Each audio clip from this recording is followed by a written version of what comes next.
Bueno, buenas tardes. La unidad que nos toca desarrollar, digamos, en el día de hoy es la 9, que es la de condominio con indivisión forzosa. La unidad de condominio está dividida en dos, que por un lado vemos las reglas generales aplicables a todos los condominios, que esa es la unidad 8, que es donde se ve el concepto, el contenido del derecho real, las obligaciones de los condóminos y la extinción del condominio, que se aplica para todo derecho real de condominio, ¿bien? En la unidad 9 que nos toca hoy es ver un tipo de condominio que es el llamado con indivisión forzosa. Ubicándonos en el programa, nosotros ya vimos la parte general, que es de la unidad 1 a las 5, y desde las 6 estamos empezando a ver cada uno de los derechos reales en particular. Primero ya vieron el dominio, ya vieron el dominio imperfecto también, el derecho real de condominio viene ahora y vieron por ahora, como les digo, la primera parte recién.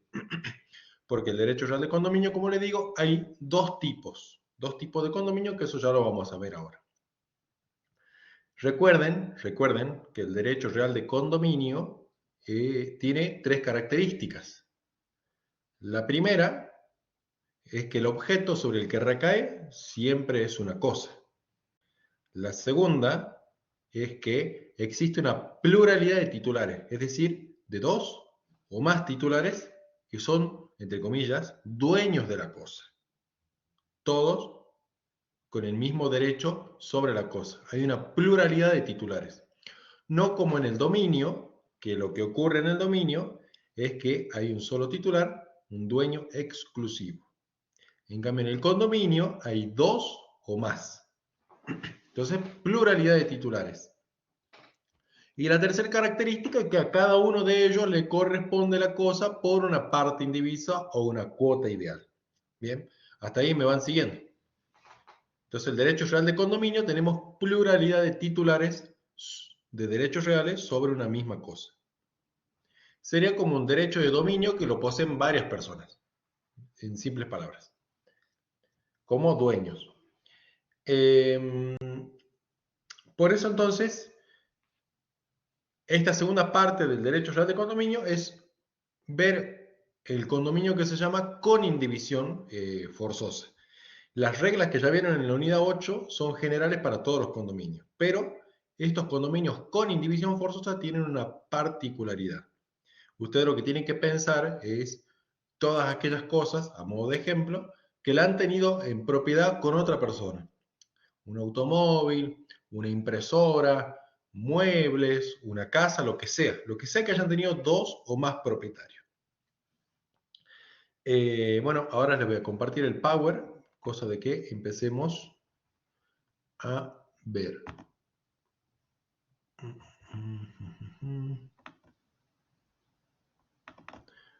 Avísenme si ahí se ve, confírmenme. Ahí está.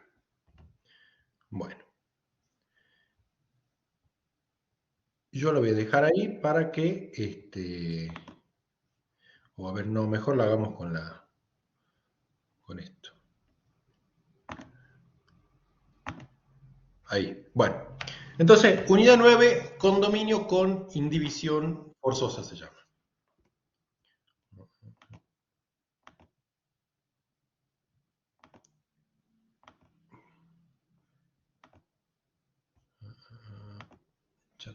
Bien, se ve perfecto entonces. Listo, gracias chicos. A ver. Bueno, condominio con indivisión forzosa. Bien. Si nosotros nos tenemos que ubicar, acuérdense que los derechos reales están en el libro cuarto del Código Civil y Comercial. Libro primero, tenemos el título preliminar, el libro primero, que es el de la parte general, el libro segundo de los derechos de familia, libro tercero de los derechos personales y libro cuarto de los derechos reales. Dentro del libro cuarto estamos en el título cuarto.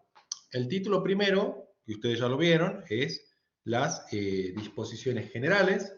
El título segundo, la posesión y la tenencia. El título tercero, el dominio. Y el título cuarto, el condominio. ¿Bien? Y dentro del condominio, lo que ustedes ya vieron sería el capítulo 1, 2 y 3, que es de las disposiciones generales sobre el condominio, de la administración del condominio y el condominio sin indivisión forzosa. Aunque no, creo que lo del condominio sin indivisión forzosa lo tenemos que ver ahora. Bien, estamos ubicados entonces en dónde estamos. Lo que nos toca ver entonces el capítulo 4, que ahí dice condominio con indivisión forzosa temporaria, y el capítulo 5, que es el condominio con indivisión forzosa perdurable. Vamos bien hasta ahí. Refrescando, bueno, el concepto, el Código Civil y Comercial dice que el condominio es el derecho real de propiedad sobre una cosa que pertenece en común a varias personas y que corresponde a cada una por una parte indivisa. Como yo les dije, tres características entonces. Pluralidad de sujetos, el objeto es una cosa y a cada uno de esos sujetos les corresponde una parte indivisa o inmaterial o una cuota ideal de la cosa. Si ustedes ya vieron derecho real de condominio en la unidad anterior, ustedes saben que la potestad sobre el condominio se divide en dos. Por un lado están las facultades que se pueden ejercer sobre la cosa común y por otro lado tenemos las facultades sobre la parte indivisa, donde vemos que para la administración y disposición de la cosa común tiene que tiene que llegar a acuerdos con los otros condóminos, en tanto que de la parte indivisa es casi totalmente soberano el condómino de hacer lo que le plazca con su parte indivisa. Bien, vamos bien hasta ahí, ¿no? Ahora, ¿por qué se le llama condominio con indivisión forzosa? De paso ahí en el Power les puse, bueno, la bibliografía por si ustedes quieren buscar. Tenemos un condominio con indivisión forzosa y un condominio sin indivisión forzosa. ¿Cuál sería la diferencia entre estos dos tipos de condominios? Es que el condominio con indivisión forzosa nosotros vemos, o como si es que ya lo vieron en la unidad anterior, el modo de extinguirse el condominio, por regla general, va a ser mediante la partición. ¿Saben o tienen idea de lo que puede ser la partición o la división del condominio? Si es que han visto algo de la unidad anterior, pero creo que están con parciales, así que no creo. Pero básicamente la partición, ¿qué es? A ver, como recién les pregunté, ¿alguna vez ustedes tuvieron algo en propiedad que lo han tenido en común con otra persona? Como les dije, una impresora, un auto, una casa, lo que sea. Si ustedes ven, al momento de ejercer su derecho real sobre esa cosa, tienen que llegar a acuerdos, tienen que estar de acuerdo en algunas cosas, tienen que ver cuándo usarla, cuándo no usarla. Es como que hay que tener, es un problema, digamos, entre comillas, tener un condominio por el hecho de que son dos o más los propietarios, que todos tienen que ponerse de acuerdo de cómo usarla, en qué momento usarla, qué destino darle y todos los problemas, digamos, que trae el hecho de tener una cosa en común. Bien. Eh, la partición lo que hace es precisamente que si a cada condominio le pertenece una cuota ideal de ese condominio, lo que viene a hacer la partición es determinar materialmente respecto de la cosa lo que a cada uno de los condominios les pertenece para que ya sean dueños exclusivos y directos. ¿Se entiende? Entonces lo que la partición hace es individualizar materialmente el objeto del derecho, en este caso, del condominio, para que cada uno sea titular de dominio de la parte que le corresponde. Si nosotros tenemos un campo, por ejemplo, de 3 hectáreas y somos 3 hermanos, bueno, la división, y lo tenemos en condominio, porque nos pertenecen las 3 hectáreas a los 3, si nosotros partimos ese condominio, a cada uno le va a corresponder 1 hectárea y ya se extingue el condominio y nace el derecho de dominio y cada uno va a ejercer la potestad de dueño sobre la parte que le corresponde. Bien. Entonces, ese significa que es un condominio divisible, es decir, es un condominio que puede dividirse, que puede partirse. Sin embargo, hay condominios que no se pueden partir. Y eso, precisamente, es lo que vamos a ver en esta unidad. cuando un condominio no puede partirse. Y también vamos a ver las características de esa no partición que va a tener el condominio. Entonces ahí vuelvo a compartirles pantalla para que sigamos con el PowerPoint. Nada más que quería hacerle esta acotación. Pero vienen bien hasta ahí. Vienen Hola, entendiendo. profe. Sí, Soy Dora Jara. ¿Cómo le va? sí, dígame. ¿Cómo le va? Estoy en la clase. Sí, Estoy escuchando lo de la partición. sí. ¿Cómo le va, profesor? Bien, todo tranqui.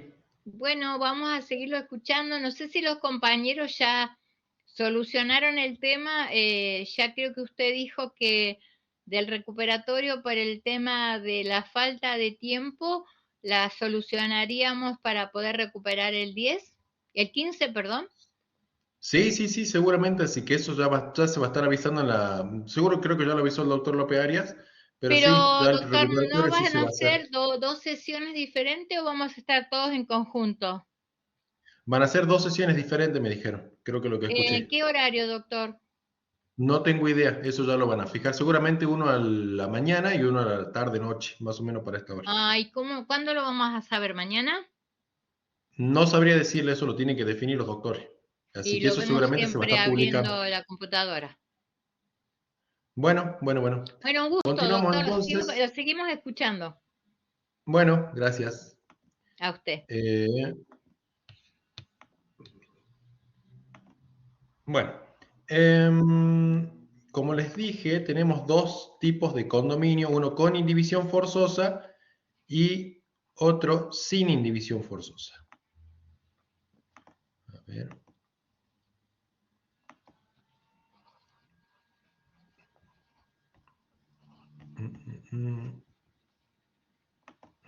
Bueno, acá en la definición que yo les puse, dice condominio con indivisión forzosa. Dice, es aquel condominio en el que los condominios están impedidos, esa palabra impedidos, tienen que subrayarla, por eso se lo subrayé ahí, están impedidos de requerir la partición. Es decir, es un condominio que no lo vamos a poder dividir. Es un condominio en el cual, por más que nosotros quieramos, no estemos de acuerdo con querer dividirlo, no lo vamos a poder hacer. Eso es lo que quiere decir el condominio con indivisión forzosa. Ahora ya les traigo una regla para que ustedes no se confundan cuando estamos hablando del condominio sin indivisión forzosa y cuando estamos hablando del condominio con indivisión forzosa. Entonces tenemos dos clases de condominio. Tenemos un condominio sin indivisión forzosa y ahí yo les marco el sí, que quiere decir condominio sin indivisión forzosa, condominio que sí se puede dividir, que es en el cual puede ejercitarse la acción de partición o de división de condominio. El hecho de que el condominio sea sin indivisión forzosa es una característica natural del condominio porque normalmente todo condominio se puede dividir, se puede partir. La excepción va a ser el hecho de que el condominio no pueda dividirse o no pueda partirse. Por lo tanto, si el condominio es sin indivisión forzosa, por definición entonces cualquier condomino puede pedir en cualquier momento la partición tal como lo dispone el artículo 1997, que dice que excepto que se haya convenido la indivisión, todo condomino puede en cualquier momento pedir la partición de la cosa. O sea, originado el condominio, desde ahí, en cualquier momento y cuando se le antoje y porque se enojó y por lo que sea, un condominio puede pedir la división del condominio. Es decir, puede pedir que se le individualice la parte material que le corresponde del objeto del condominio. Obviamente que si esa posibilidad de individualizar la parte material no se puede llevar adelante, la cosa objeto del condominio directamente se la puede vender y el dinero resultante se reparte de acuerdo a las cuotas, partes o partes ideales o partes indivisas proporcionales que cada uno tenga. Entonces, repasando, condominio sin indivisión forzosa, condominio que sí se puede dividir, que el condominio sin indivisión forzosa es la característica natural del condominio y que la consecuencia es que cualquier condominio en cualquier momento puede pedir la partición. es decir, la división de ese condominio. Después tenemos el condominio con indivisión forzosa, que es el que tenemos que ver en esta unidad. Y ahí les marco el ON, la NO, porque sería condominio con indivisión forzosa, es condominio que no se puede dividir. Bien. Chicos, no se olviden de apagar la cámara porque estoy escuchando sonidos ahí. Entonces, el condominio con indivisión forzosa es el condominio que no puede dividirse.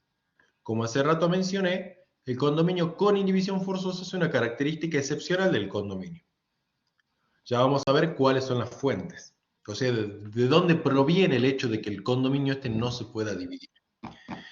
¿Y cuál es la consecuencia? A la inversa de lo que ocurre en el condominio sin indivisión forzosa, es que el condominio con indivisión forzosa no se puede partir. Es decir, las partes, los condóminos, quedan obligados a mantener ese estado de comunidad, o sea, la comunidad de derechos sobre ese objeto. Y ahí tenemos las clases, que eso es lo que vamos a ver ahora. Tenemos una clasificación según su fuente y tenemos una clasificación según su duración. Según la fuente, tenemos un condominio convencional, un condominio judicial y un condominio con indivisión forzosa convencional, un condominio con indivisión forzosa judicial y un condominio con indivisión forzosa legal, por un lado. Según la fuente, es decir, de dónde proviene el hecho que no se pueda dividir. Y según su duración, tenemos que es temporaria, que es un por ahora, que no es un para siempre, que probablemente tiene un plazo de finalización, y el permanente es que probablemente dure para siempre. ¿Bien? No es indeterminado el tiempo que puede durar básicamente este condominio. ¿Hasta ahí me van siguiendo bien? ¿Vamos bien hasta ahí? Sí, doctor. Sí. Bien. Bueno, ahora hice una clasificación. A ver. Acá, justamente acá. Entonces tenemos los tres tipos de condominio. ¿Alguien se anima a decirme por qué se le dice condominio con indivisión forzosa convencional, judicial o legal? Seguramente porque está a la vista cuál es la fuente, digamos. La fuente en el convencional va a ser el acuerdo de los condóminos. La fuente en el judicial va a ser una sentencia judicial que dice que ese condominio no puede partirse por ahora. Y el condominio con indivisión forzosa legal es aquel que deriva, obviamente, de disposición legal. Aparte les remarco cuál es temporario, que son los dos de arriba, y cuál es perdurable, que es los dos condominios con indivisión forzosa que están abajo. Si tienen el power, tengan a mano este cuadro, porque acá en este cuadro está el resumen de lo que es toda la unidad 9. Porque ahora lo que vamos a hacer es involucrarnos a estudiar cada uno de los condominios. Primero el condominio con indivisión forzosa convencional, después vamos a pasar al judicial de la partición nociva, después vamos a pasar al legal por un lado del condominio sobre accesorio indispensable y por último el condominio sobre muros, cercos y fosos. Todos los temas son importantes. Todos estos temas son importantes, tienen que tenerlo en cuenta al momento del ejercicio profesional. Por eso yo voy a tratar de darles una idea general, cosas que se vayan con una idea después de esta clase. Tengan, como les dije, en cuenta este cuadro, porque este cuadro es todo lo que sería la unidad 9. Empecemos primero con la indivisión convencional, es decir, aquel que es convenido por los condóminos.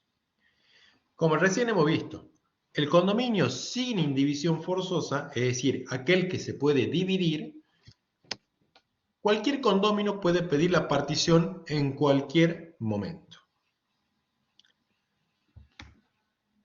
La acción de partición, como tal, bueno, es una acción judicial. Primero, dependiendo obviamente de las zonas, por ejemplo, acá en Salta la mediación previa es obligatoria, así que primero tendríamos que ir a mediación y recién podríamos instar la acción de partición. No sé cómo será en otras jurisdicciones todavía no es obligatoria la mediación, pero acá en Salta sí o sí primero la mediación. Pero a ver, tengamos en cuenta que la acción de partición es una acción de característica real, no es una acción personal. Si bien no está enumerada en la sección de acciones reales, pero si nosotros vemos cuando el código enumera las acciones reales, allí dice de que en este capítulo las reguladas son la reivindicatoria, negatoria, confesoria y de deslinde. Chicos, apaguen la cámara, no se olviden. Es una acción real. Bien, se interpone ante el juez donde se encuentre la cosa, si es inmueble, donde está situada la cosa. Es imprescriptible, que es una de las características clásicas de las acciones reales. ¿Qué quiere decir esto? Que por más que transcurra el tiempo, uno no pierde la posibilidad de pedir o no pierde, digamos, esta acción de partición. Es decir, si por ejemplo yo tengo con mi hermano un condominio de los 10 años, desde los 10 años, él tiene 10, yo tengo 10 y yo tengo 8, y tenemos así, sea 60 años ese condominio, en ningún momento, por más que hayan pasado 50, 40, 70 años, yo no pierdo la posibilidad de esta acción de partición. Y también otra característica de esta acción de partición que es irrenunciable, pero de manera relativa. ¿Bien? O sea, ¿se puede renunciar a esta acción de partición? Sí. Ya vamos a ver con qué término lo regula el Código Civil y Comercial. ¿Por qué digo que es irrenunciable de manera relativa? Porque el mismo artículo 1999 dice: el condómino no puede renunciar a ejercer la acción de partición por tiempo indeterminado. O sea, por tiempo indeterminado yo no puedo perder esa acción. No puedo convenirlo con otra persona que por tiempo indeterminado no lo voy a ejercer. ¿Bien? Entonces, por eso es irrenunciable de manera relativa. ¿Puedo renunciar? Sí. Ahora vamos a ver cuándo y cómo. ¿Cómo podemos neutralizar que uno de los condóminos, y bueno, y yo también, como condómino, no solicitemos la partición o la división? Es por medio de este convenio de indivisión forzosa que está regulado en el artículo 2000. ¿Qué dice? Los condóminos pueden convenir suspender la partición por un plazo que no exceda de 10 años. Entonces, dijimos que el condominio sin indivisión forzosa es aquel en que en cualquier momento se puede pedir la partición. ¿Cómo podemos evitar que un condominio no solicite la partición? Es por medio de este convenio de indivisión forzosa. Y como recordaremos en este cuadro, vimos que el condominio con indivisión forzosa convencional está acá arriba y es temporario. ¿Por qué temporario? Porque acá acabamos de ver que el artículo 2000 nos dice que por un plazo que no excede de 10 años. O sea, 10 años puede durar como máximo ese convenio de indivisión. ¿Cuáles son las mayorías? Que es lo que dice acá la filmina, que nos pide. Obviamente que la mayoría va a ser unanimidad, sí o sí. Si 10 condóminos son condóminos y 9 están de acuerdo y uno no, no se puede obligar a ese uno a firmar ese convenio, ni tampoco queda obligado a no instar la acción de partición. La forma. Bueno, la forma va a depender del objeto. Obviamente que si estamos frente a inmuebles, como dice el artículo 1017 inciso A, sí o sí necesita de escritura pública. Y en el caso de que no sea un inmueble, podría bastar el instrumento privado con fecha cierta. Plazo. Bueno, el plazo lo acabamos de ver, que es de 10 años como máximo.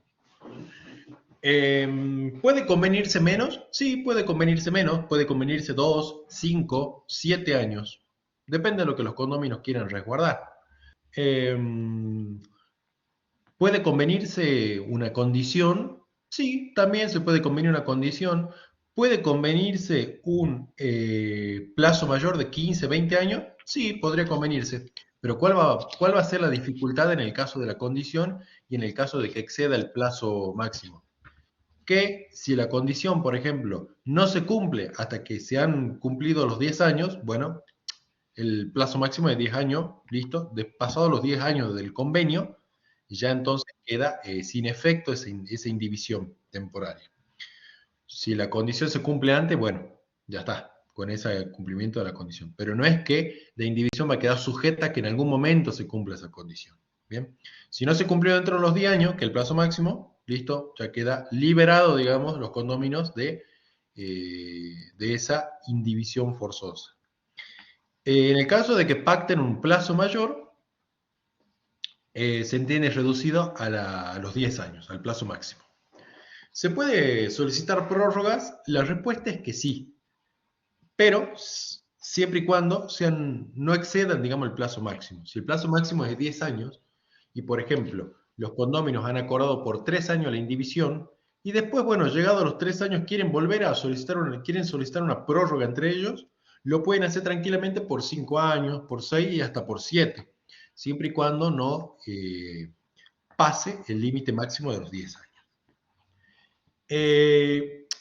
Ahora, la pregunta es, ¿se puede volver a pactar después de los 10 años una nueva indivisión? Y hay parte de la doctrina que dice que sí, y hay parte de la doctrina que dice que no. Kipper dice que no, Alterini dice que sí. Después nos queda el tema de la publicidad, porque obviamente esta cuestión de indivisión tiene que ser pública para cualquier persona, tercero interesado. Si es registrable, obviamente que hay que inscribirlo al acuerdo, al convenio de indivisión en el registro de que se trate. Si, por ejemplo, llevamos adelante una indivisión sobre un inmueble, el instrumento, la forma, va a ser la escritura pública. Y esa escritura pública la vamos a tener que inscribir en el registro de la dirección de inmuebles. Y si es un bien no registrable, la doctrina dice, como no está prevista esta cuestión, dice que basta el instrumento privado que tenga fecha cierta, porque obviamente que la fecha cierta es lo que hace que un instrumento privado sea oponible a terceros. ¿Vamos bien hasta ahí? Ese sería básicamente el condominio. Sí, profesor. Con indivisión forzosa convencional. Cualquier duda, cualquier cosa que no entienden, me van parando. Bueno, ahora creo que vamos al siguiente ahora, que es el de la partición. Profesor, perdón, sí. me quedó claro que si somos 10 y a uno no quiere convenir, no se lo puede obligar. No, exactamente. Ok. Porque el convenio necesita sí o sí unanimidad. Todos tienen que estar de acuerdo para este convenio. Bien. Igual que para los actos de disposición. No sé si se acuerdan que cuando, por ejemplo, quieren vender, claro, los actos de disposición sí o sí necesitan de la unanimidad. Por ejemplo, si de los 10 condóminos, 9 quieren venderle a tal persona y ese 10º no se adhiere, y bueno, no lo pueden vender. Como un ejemplo, ¿no? Perdón, profesor, ¿y cómo quedaría el que no quiere convenir o el que no quiere participar? Es que pasa que si igualmente hacen el acuerdo, ese otro que no participó no queda obligado y sobre él todavía rige un condominio sin indivisión forzosa y puede pedir la partición en cualquier momento. Ah, bien, profesor, entendido. O sea, como que no quedó obligado por el acuerdo. Como dice la regla, que si mal no recuerdo se lo estudia en civil general, el res inter alios acta. Lo acordado por unos no perjudica a otros. Pero no pierde el derecho de la participación. No pierde el condominio. O sea, esto es solamente para ver si lo dividimos o no lo dividimos, porque si es un condominio sin indivisión forzosa, en cualquier momento cualquiera puede pedir la división. Esta indivisión convencional lo que hace es evitar o neutralizar esa posibilidad. Un ejemplo, si por ejemplo, no sé, yo tengo con mi pareja una casa en 50 y 50 y supongamos que nos separamos, pero le doy la atribución de la vivienda a ella y decimos, bueno, pero nuestro hijo tiene 10 años y convengamos una indivisión por 10 años, cosa de que no se venda hasta que sea mayor de edad, por ejemplo. Entonces los dos podemos convenir en la indivisión de que ninguno podamos pedir la partición de la casa. Y si la mayoría tenía entendido, por otra carrera que hice, doctor, que si usted tiene el 60%, el que tiene la mayoría es el que tiene el poder de decisión.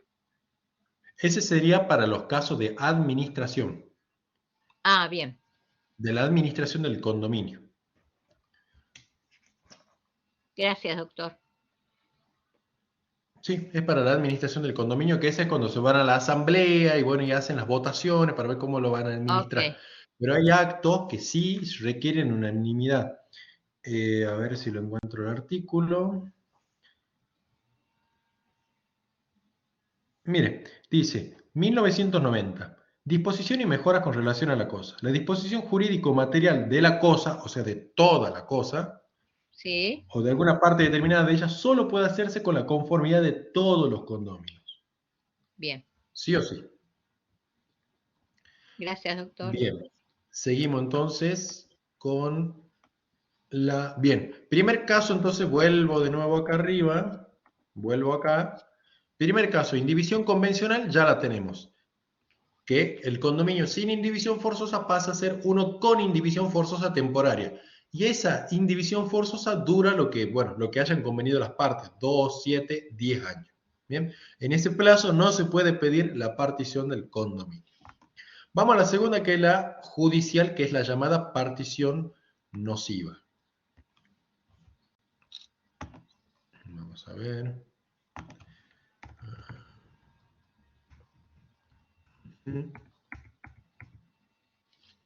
Le dejo también las citas. Indivisión judicial, partición nociva. ¿Qué quiere decir la palabra nocivo? Nocivo, bueno, quiere decir perjudicial o dañoso. Es decir, nos da la idea de que el hecho de que alguien esté pidiendo la partición de este condominio, la consecuencia de que ese condominio se divida o se parta es que va a provocar un daño o un perjuicio para uno de los condóminos o el interés de todos los condóminos. ¿Bien? Entonces, se procura retrasar esa división por invocando nocividad.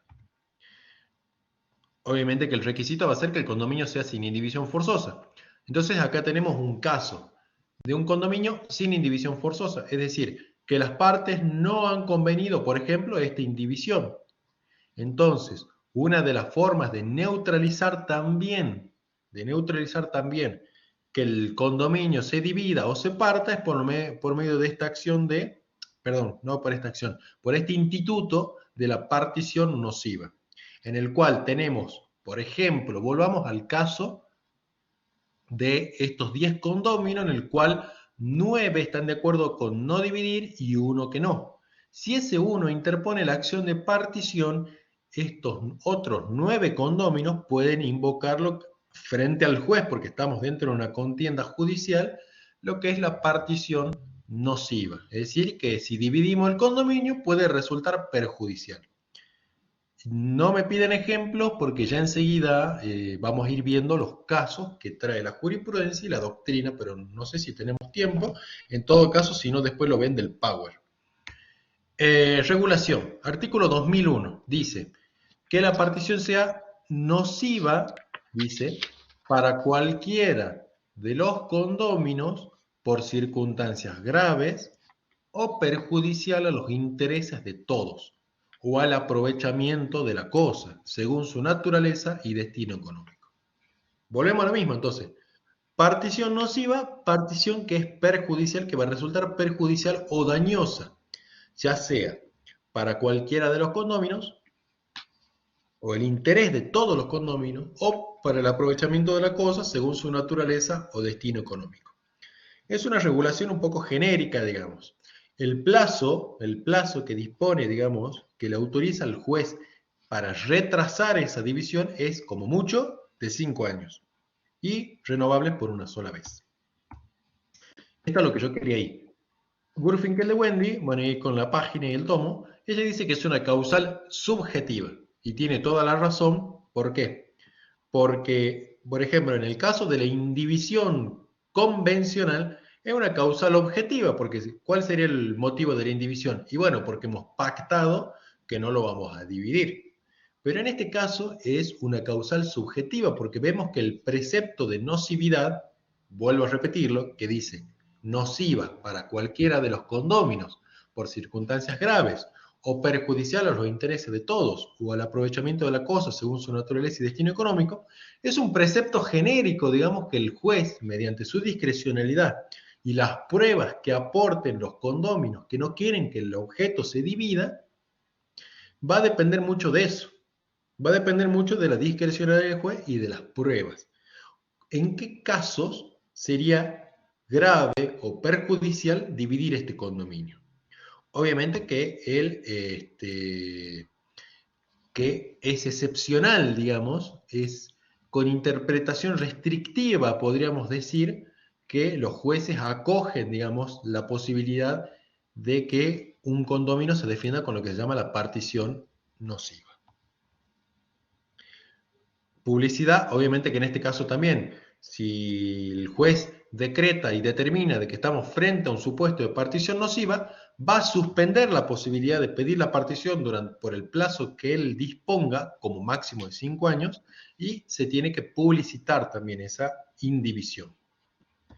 Bueno, acá les traigo un par de jurisprudencia, un par de casos, que después si quieren mejor léanlo. Yo podría despasarlos por encima, pero no quiero por el hecho de que no sé si vamos a tener tiempo. Con lo que yo más me quiero detener el tema de condominio de muro, cerco y foso, que eso es re importante también. Así que después si quieren, o a ver, vamos viendo, a ver. Estos serían casos de partición y también después vamos a ver de partición nociva. Por ejemplo, miren, el primer caso es que una persona, una pareja parece que había construido en un inmueble ajeno y esa pareja después se separa, creo, si mal no recuerdo, y ellos solicitan la división del condominio. O sea, ya mal de entrada, porque en realidad el que construye en inmueble ajeno sabe que lo construido no es suyo, sino que lo construido se adhiere como propiedad de aquel que es propietario del terreno. Por lo tanto, ellos no tienen un derecho real, digamos, un condominio sobre esa construcción, sino que en realidad el dueño es el dueño del suelo. Bien, entonces por ahí, por eso dice acá, falta de legitimación para demandar la división, dice, la Cámara de Apelaciones, bla, bla, bla, bla, revocó el fallo de primera instancia que había hecho lugar a la demanda de división de condominio promovida por el señor Martos respecto de una casa prefabricada situada sobre un terreno de propiedad de un tercero ajeno al pleito. Bien, o sea, en este caso no puedes pedir partición porque obviamente que el presupuesto o el requisito para pedir una división es que exista un condominio. Y por más que el señor este con su ex esposa hayan construido una casa prefabricada, esa casa prefabricada obviamente no es de condominio de ambos, sino que esa casa es de propiedad del dueño del terreno. En todo caso, el señor Martos con su esposa o ex esposa tendrían un derecho a peticionar lo que es el reembolso por los gastos realizados, siempre y cuando sean de buena fe. Bueno, por eso es remitirse al artículo 1963. Perdón, doctor, ¿no existe ningún daño que pueda interrumpir ahí la partición o el derecho el suelo? Sí, bueno, es el inmueble que está fijado, pero lo construido, Sí, ¿tiene algún derecho para decir, lo puedo dejar, pero tiene un valor significativo por los materiales? no entiendo la pregunta. ¿Cómo sería? Si el inmueble no es propiedad de la persona que construye, es Sí, de la propiedad del dueño del terreno, sí. de esa cabaña o casa que se hace, ¿se puede reclamar eh, lo Sí, sí. plantado? ¿O sí? Sí, sí, por ¿Se eso puede le digo que convenir? eso si ustedes después quieren ver, váyanse al artículo, perdón, no en 1963, 1962, que ahí están las normas específicas de qué pasa cuando uno construye en inmueble ajeno, qué pasa Bien, cuando uno construye con materiales ajenos y un inmueble ajeno, qué pasa si es de buena fe, qué pasa si es de mala fe y todo lo demás. Y aparte también hay que tener en cuenta la regla que está en el artículo 1945, que dice que todas las construcciones, siembras o plantaciones existentes en un inmueble pertenecen a su dueño. Bien, por más bien. que yo plante, Gracias, doctor. construya o haga lo que haga en inmueble ajeno, yo tengo que saber que eso es de él. A lo sumo tendré un derecho de crédito para poder reclamar, un derecho personal a reclamar lo que yo invertí, pero siempre y cuando sea de buena fe, ¿no? También. Porque si soy de mala fe, la otra persona puede pedir la demolición o el derrumbe de todo lo que hice a costa mía. Bueno, O se lo puede sigamos. llevar. Bien. Sí, sí es que se lo puede separar, ¿no? Sí es que se lo puede separar. Sí, porque si por Después, ejemplo fuera una cabaña, se puede desarmar y llevarla. sí, claro, probablemente, pero obviamente va a depender también del derecho del dueño, digamos, porque si él se lo quiere quedar porque es suyo, digamos, tampoco es que el otro puede disponer. Solamente me acuerdo que las mejoras suntuarias sí se pueden retirar, pero bueno, depende del caso, ¿no? Pero Obviamente. sí se puede Estamos hablando. recurrir por ejemplo, como un daño y que se le dé una recompensa por lo que queda plantado. Sí, depende de lo que las partes puedan. Primero, siempre está la autonomía de la voluntad, ¿no? En este caso, siempre y cuando lo que las partes puedan acordar, siempre es bienvenido. Más si se van a una mediación, por ejemplo. Claro. A Bien, ver, gracias, espérenme. doctor. Después el segundo caso. Ah, sí, mira, el segundo caso, el de amarillo, dice que hay un pedido de división de condominio, pero se lo quiso paralizar. ¿Por qué? Porque la madre de los propietarios tenía un usufructo. Bien. Obviamente que esto no procedió porque la división del condominio se da en el plano del derecho real sobre cosa propia o parcialmente propia, digamos, en este caso, y no le afectaría al usufructo. En todo caso, el usufructuario queda ahí, no se lo molesta, queda ahí. Lo único que sí se cambiaría, digamos, o lo que estaría afectando es la nuda propiedad, que es lo que sería el condominio. Si, por ejemplo, son 3 hermanos y dividen el condominio, el nuevo propietario que entre tiene que reconocer, digamos, y respetar el derecho de usufructo mientras dure. Por eso entonces en este caso dice, confirmó la sentencia de primera instancia que hizo lugar a la acción de división de condominio. Sobre un objeto de condominio existía un usufructo a favor de la madre del demandado. Bueno, y ahí está. Vamos a ver qué más. No nocividad, bueno, acá hay otro. Bueno, esto ya le voy a dejar que ustedes lo lean, pero este sería un caso de no nocividad también de que se hizo lugar a la división de condominio por el hecho de no haber acreditado perfectamente, digamos, el hecho de nocividad. Acá hay algo Perdón, doctor, importante que dice. ¿qué artículo ¿Qué? sería ese? ¿Cuál? El ¿El de la que, nocividad? sí, El de la nocividad es el artículo 2001. gracias, doctor. Después, bueno, aquí hay otros casos de no nocividad, como les digo, que en estos casos no se hizo lugar bueno, a la nocividad, digamos, y se hizo lugar, sí, a la división de condominio. Acá abajo hay que destacar algo importante que dice la parte verde, que dice que el condominio se entiende transitorio. Eso es una palabra muy importante. Por eso todo condominio es sin indivisión forzosa. No existe ánimo legal orientado a que los condóminos permanezcan vinculados de manera indefinida. Y también dice, pretender el carácter nocivo de la división solo porque la cosa... Bueno, no, ese tiene mucho que ver con el caso, así que eso después si quieren lo ven. Vamos a ver ejemplos de nocividad. Dice, un campo inundado por el desborde del río, peticionando la nocividad hasta que el agua baje o se evapore, ya que el precio podría ser sensiblemente inferior. En la hipótesis de grandes crisis económicas que hubieran disminuido considerablemente el valor de los bienes. Bien que estuviera Perdón, sujeto, pendiente, sí. perdón, profesor, usted está yo tengo impreso el Power, pero no avanza su Power. Y A usted va ver, diciendo que está en... Ahora sí, disculpe, pero yo ahí está. porque está hablando y yo digo, no, no. Hay una pregunta, dice, ¿qué pasa en el caso que no se pongan de acuerdo y cada parte tiene el 50%? Yo creo que esa pregunta debe venir por el tema de la indivisión, ¿no? Si es por el tema de la indivisión, como les dije, se necesita sí o sí unanimidad. Por más que uno tenga el 98% y el otro tenga un 2% del condominio, en las partes indivisas, igualmente ese no es obligatorio, digamos, para ese 2% el no querer dividir. O sea, el hecho de que no pueda pedir la partición. O sea, puede pedirla igualmente porque sí o sí se necesita la unanimidad de todos los condóminos. En el caso de cada parte tiene el 50%, como les dije recién y aclaré, eso es para los casos de la administración del condominio. Y que en ese caso, aparte, dice que en caso de empate, como sería en este caso si uno dice A y el otro dice B, lo decide la suerte, dice el artículo 1994, última parte. Así que bueno, van entendiendo entonces lo que sería la partición por nocividad. O sea, la partición por nocividad, vuelvo a decir, es que un condominio pide la acción de partición o ejercita la acción de partición y hay alguno o los otros que se oponen por el hecho de que esa división del condominio puede ser perjudicial para todos o para solamente algunos. Entonces acá yo ya les dejo en el Power algunos casos de nocividad, que es primero, bueno, del hecho de un campo inundado, porque baja sensiblemente el precio, en las grandes crisis económicas que disminuye el valor de los bienes, el bien que estuviera sujeto a juicio pendiente, ya que ello disminuiría también su valor. Bueno, son ejemplos de Vázquez y Marini de Vidal y Abela. Y después tenemos los ejemplos de Kipper, que dice, caso en que el inmueble está en condominio y hay cotitularidad entre parientes y que no tienen otro lugar donde residir.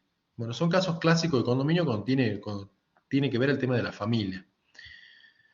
Bien, entonces estamos con el condominio por nocividad.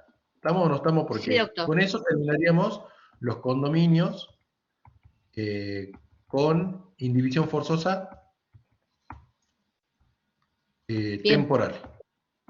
¿Estamos o no estamos? Estamos, doctor. No es muy difícil porque, como les digo, yo quiero que se vayan con este cuadrito, no sé si le está apareciendo ahora, sí, ahí le está apareciendo, que esto es el resumen de la unidad 9. Condominio con indivisión forzosa, en síntesis, no se puede dividir el condominio. Tenemos un condominio convencional porque esa indivisión es pactada por las partes. Tenemos una indivisión judicial porque un juez determina que en este caso en el cual se quiere solicitar la partición, la misma va a ser nociva. El plazo máximo del convencional es de 10 años, el plazo máximo del judicial es de 5, y se puede renovar por una sola vez. Perdón, doctor, una duda que me quedó. Sí. El recuperatorio del primer parcial por el problemita que hubo de horarios y caídas y no entradas, va a ser el 15, ¿sí? Esta unidad que estamos viendo va a ser para el segundo parcial, que Sí, esto es de entraría la a parte partir... especial. Sí, sí, Bien, sí. Es bien, para el otro gracias. parcial. Ya no entra. No entra. Bien, bien, gracias. Bueno, seguimos entonces con el condominio con indivisión forzosa. Ahora vamos a ir a los dos tipos de condominio con indivisión forzosa legal. Legal porque ya vimos el convencional y el judicial. Ahora vamos al legal, que es el condominio. Primero tenemos el condominio sobre accesorios indispensables. A ver, espérenme que pongo acá para ampliar pantalla. ¿Pueden ver el Power? Sí, doctor. Bien, la terminología real, digamos, de este tipo de indivisión sería condominio que recae sobre cosas accesorias de uso indispensables a dos o más inmuebles. Esa sería la terminología acertada, digamos, en este caso. Nada más que, bueno, se le dice condominio sobre accesorios indispensables, directamente. Quiero ver el programa donde estamos, porque la verdad que me olvidé del programa. Entonces ya vimos el punto 1. Pasamos entonces al punto 2, que sería el condominio con indivisión forzosa perdurable. ¿Qué habíamos dicho sobre el condominio con indivisión forzosa perdurable? Es que esa indivisión está indeterminada en el tiempo. No sabemos hasta cuándo va a durar.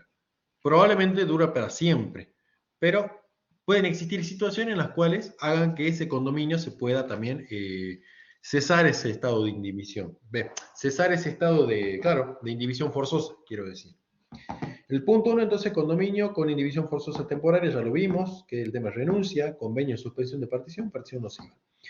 Y el punto 2 es condominio con indivisión forzosa perdurable. El punto 1 es condominio sobre accesorios indispensables, que es el que vamos a ver ahora. Que precisamente por eso también les hice un gráfico ahí. Este tipo de condominio, bueno, está regulado en el artículo 2004 y 2005. Como concepto, podríamos decir que este condominio es el que recae sobre cosas afectadas como accesorios indispensables al uso común de dos o más heredades que pertenecen a diversos propietarios. Y los ejemplos, bueno, que se suelen dar en doctrina son los pasillos, las calles, los pozos o bebederos, y les puse los ejemplos en la filmina. Este tipo de condominio sí hay que tener en cuenta que es un condominio que se adquiere por disposición de la ley. Es un tipo de condominio de adquisición legal. Ustedes ya vieron seguramente en la unidad 1 o en la unidad 2 que tenemos distintos modos de adquisición, los modos de adquisición originarios y los modos de adquisición derivados. Vimos que la adquisición legal es un modo originario. ¿Qué quiere decir la adquisición legal? Que en este caso particular, dado los supuestos que prevé la norma, se produce una adquisición de un derecho real. No hace falta título y modo, no hay una sucesión mortis causa, no hay una prescripción adquisitiva, sino que acá es la ley la que dice bajo este caso y bajo estas circunstancias, nace un derecho real. Y así lo dispone el artículo 1894, que dispone la adquisición legal del condominio sobre accesorios indispensables. Y que lo regula de manera particular en el artículo 2004 y 2005. Les pongo el ejemplo. Miren acá la filmina, miren el gráfico que hice. No sé si se ve el cursor, sí se lo ve el cursor, ¿no? Al mouse, bueno, con lo que muevo el mouse, digamos. Sí se lo ve, ¿no? Bueno, hagamos de cuenta que yo soy propietario de este terreno que está circunscripto de verde. Bien, hagamos de cuenta eso. Pero resulta que digo, bueno, porque como está en zona centro, lo voy a utilizar para comercializar. Y entonces por ejemplo, lo demuelo la casa y creo 6 serían locales comerciales. Bien, la vía pública está acá abajo. Y bueno, hago todo el tema de la inscripción en el registro de inmuebles, hago los planos, completo. La cuestión es que yo voy a tener, de mi parcela, voy a sacar 6 parcelas aparte, independientes, 6 catastros distintos, digamos. ¿Bien? ¿Vamos bien hasta ahí? Sí, doctor. Bien. Tenemos la vía pública acá abajo. ¿Cómo podrían hacer si yo lo vendo, por ejemplo, la parcela 1, parcela 2, parcela 3, parcela 4, 5 y 6? Los que están en la parcela, o hagamos así, parcela 1, 2, 3, 4, 5 y 6. ¿Bien? Lo de las 5 y 6 no tienen problema porque ellos tienen acceso a la vía pública. Pero ¿qué pasa con la de la 1, la 2, la 3 y la 4? Necesariamente el pasillo que está en el medio es lo que va a constituir el objeto de condominio. Este sería el accesorio a los 6 inmuebles, a los 6 inmuebles, de uso indispensable, porque si no, lo que se encuentran en el local 1, 2, 3 y 4 no tienen forma de comunicarse con la vía pública. No se trataría de un caso de servidumbre, sino que se ha regulado específicamente como un supuesto de condominio. Bien, entonces el accesorio indispensable de uso para los 2 o más inmuebles, en este caso sería para los 6, sería precisamente este pasillo, el que está marcado con naranja, donde la gente va a poder entrar y salir y también le va a servir también para entrar y salir, obviamente, lo de los locales comerciales. Bien, los requisitos son, para que se configure este condominio, por un lado, que exista una colindancia entre 2 o más inmuebles cuya titularidad corresponde a distintos sujetos. Por ejemplo, si yo soy el propietario, una vez que terminé de construir esto, ese condominio no existe, digamos. Todavía todo esto está en dominio, porque yo sería el único propietario. Después, cuando lo divida, haga los planes y todo lo demás, ahí sí va a ser necesario este condominio, porque ahí sí va a haber distintos propietarios de cada uno de los locales. Y el segundo requisito es la presencia de cosas accesorias cuyo uso, este sería la cosa accesoria, cuyo uso es indispensable para los titulares de los inmuebles involucrados. La duración de este condominio con indivisión forzosa perdurable es mientras subsista esta afectación. Y en ese caso ninguno puede pedir la división de esta porción. ¿Bien? Ese sería básicamente el condominio sobre accesorios indispensable. ¿Tienen alguna duda? Y si quieren hacemos un break de 10 minutitos para prepararnos para el tema de condominios o de 5 minutos, o a ver qué es.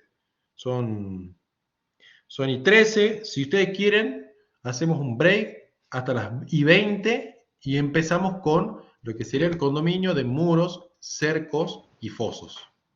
Bueno. Y por favor vengan con las orejas bien paradas, bien atentos porque es muy importante. Es más, incluso pueden terminar esta clase y salir asesoras sobre este tema. O sea, está mal asesora si uno no tiene matrícula. Pero por lo menos ya pueden ir advirtiendo a la gente que tienen alrededor, familiares, qué sé yo, por el tema del problema de la medianería. Así que, bueno, nos tomemos un descansito, si quieren. Gracias, a las 20 doctor. volvemos y seguimos con el condominio sobre muros, cercos y fosos. Gracias, doctor. Gracias, profe.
Bueno, para los que están, ¿cómo van?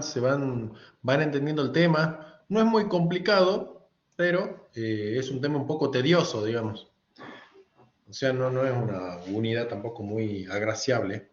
Esta, la del condominio con indivisión forzosa. Pero bueno, espero que se la esté haciendo menos. Y ahora la que vamos a entrar sobre condominio con indivisión forzosa de muros, cercos y fosos. Ahí, bueno, les traigo para que les pueda servir varios gráficos para poder identificar los conceptos legales que trae el Código Civil y Comercial, que es algo nuevo, el tema de los conceptos de los muros. Y bueno, y los que pudieron ver el Power, bueno, van a ver distintos gráficos o fotos, digamos, medio ejemplificativas de esto también. Porque es un tema importante, porque el tema del muro medianero, por ahí no se le lleva mucho el apunte. Pero, por ejemplo, si digo de la experiencia mía,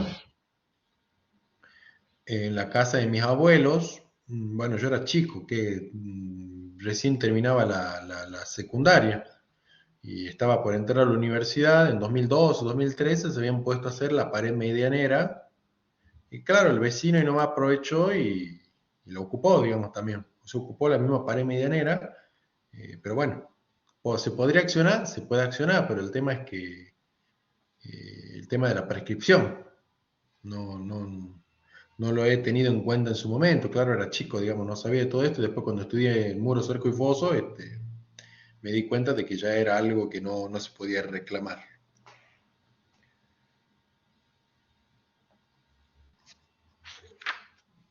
Así que bueno, ninguna duda entonces sobre el tema de lo que ya hemos venido viendo. Acuérdense que entonces la indivisión, tenemos condominios sin indivisión forzosa, que esos sí pueden dividirse, y condominios con indivisión forzosa, que esos no pueden dividirse. La diferencia está en que el hecho de que se pueda pedir la partición o no se pueda pedir la partición. El condominio con indivisión forzosa tenemos tres fuentes, que es la convencional, en la cual los condóminos se ponen de acuerdo en decir no vamos a dividir. El condominio con indivisión forzosa por judicial, que es el de la partición nociva, en el cual uno de los condóminos interpone la acción de partición y los otros condóminos se oponen y dicen que no, porque esta división puede ser perjudicial para nosotros, para el destino económico de la cosa o para uno de los condóminos. Y después tenemos los condominios de fuente legal, que es el condominio con indivisión forzosa sobre accesorios indispensables, que tenemos que un accesorio, o sea, del inmueble, resulta de uso indispensable para dos o más inmuebles de distintos propietarios, que por lo tanto queda sometido a este régimen de condominio por el hecho de la utilidad que le otorga a los demás inmuebles. Bueno, la Sony 21. Avísenme si ya están, porque si no quiero empezarla sin que no estén todos, porque encima somos pocos. Somos 16, 17.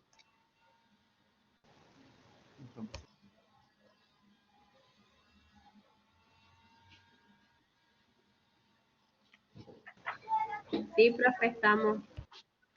Bueno, apaguen los micrófonos, así podemos seguir.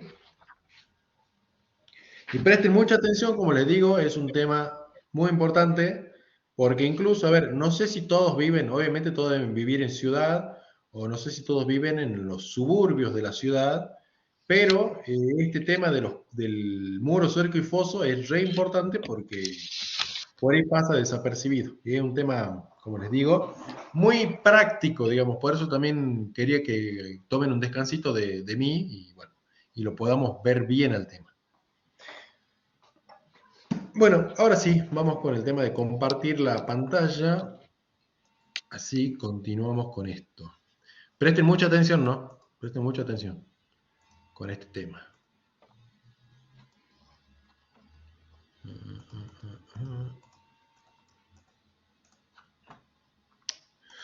Bueno, condominio e indivisión legal. Estamos de nuevo en el tema de condominio con indivisión forzosa, ¿no?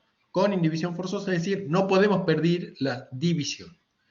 ¿Qué es esto del condominio sobre muros, sobre cercos y sobre fosos? Básicamente nos remite al problema de la pared medianera.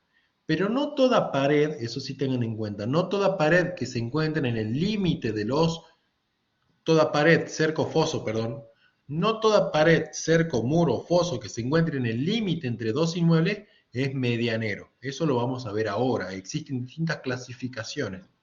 Ahí, por ejemplo, yo le puse en la esquina superior izquierda un muro, acá les puse un cerco de madera, acá en la parte de abajo otro muro que divide, bueno, acá se nota mucho más la media, entre comillas, la pared divisoria o pared medianera, y acá también, bueno, una forma de dividir por medio de alambrado. Y por último acá con cercos vivos, se le llama también, que son los arbustos o ligustrines. ¿Qué es esto? A ver, el muro o pared dice, aquel construido con materiales de albañilería.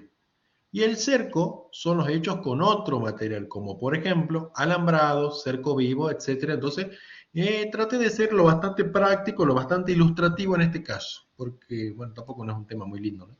Pero, pero bueno, veamos. Muros, cercos y fosos. Conceptos, bueno, eso se los dejo ahí para el tema de los conceptos, que el muro hace referencia a cualquier obra de albañilería vertical que cierra o limita un espacio y el vocablo comprende las paredes o tapias.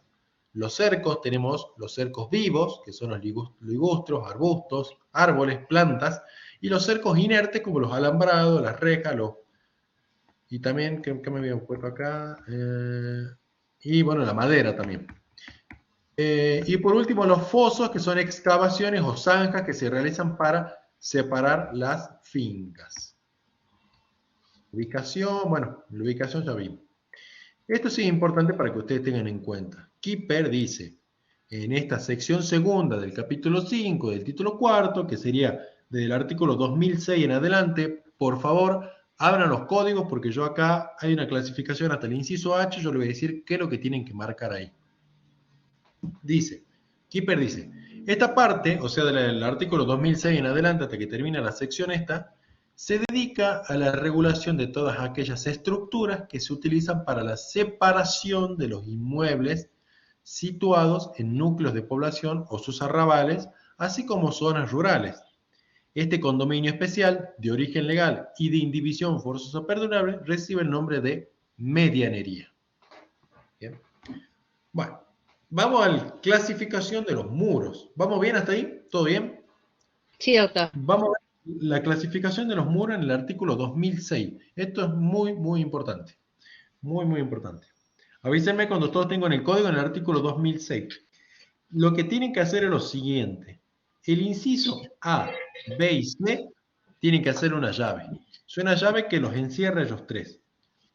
Otra llave en el inciso D y E, y otra llave en el inciso F, G y H. Igualmente ya se van a dar cuenta ahora por qué le estoy pidiendo eso. Porque son clasificaciones así separadas que tienen en cuenta un criterio clasificatorio que es el que ustedes tienen que ver. Bueno, entonces, 2006 dice, muro, cerco o foso. El muro, cerco o foso se denomina, y ahí empezamos con las clasificaciones. La primera, según su emplazamiento físico, acá como tenemos en la filmina, ¿la pueden ver bien? La filmina, el emplazamiento físico tiene que ver con el inciso A, B y C. Ahí me acabo de dar cuenta que hay un error en la filmina que dice AA dos veces. No importa. Primero tenemos el muro divisorio, separativo o lindero, que es el del inciso A. ¿Qué dice? El lindero, separativo o divisorio es el que demarca un inmueble y lo delimita del inmueble colindante. Bien. En el gráfico que tienen en la filmina, los dos muros que no están con negrita, es decir, que tienen el espacio en blanco en el medio, esos serían muros linderos, porque como vemos, la que está ahí abajo, la línea que está ahí abajo, la que donde dice lote A y lote B, la línea que está en el medio de los dos, ese sería el límite separativo de los dos inmuebles. Bien. Entonces, como podemos ver que el muro, en estos dos casos, es lindero, separativo o divisorio porque porque tiene la finalidad de demarcar un inmueble y lo delimita del otro. Bien. Después tenemos el muro no divisorio. ¿Qué es el no divisorio? No está acá en la clasificación del artículo 2006, pero es importante tener en cuenta porque es aquel muro que se encuentra dentro del inmueble y que no lo delimita de otro. Que por ejemplo en este caso, en el gráfico de la derecha, sería lo que se llama la pared próxima. Este muro que tenemos acá está dentro del inmueble, pertenece a uno de los propietarios y no tiene por finalidad dividir dos inmuebles, como sí ocurre con este y sí ocurre con este. Bien. Ahora, dentro de lo que es el muro divisorio, separativo o lindero, tenemos dos tipos de muros dentro de él, que es el inciso B y el inciso C. Tenemos el encaballado y el contiguo.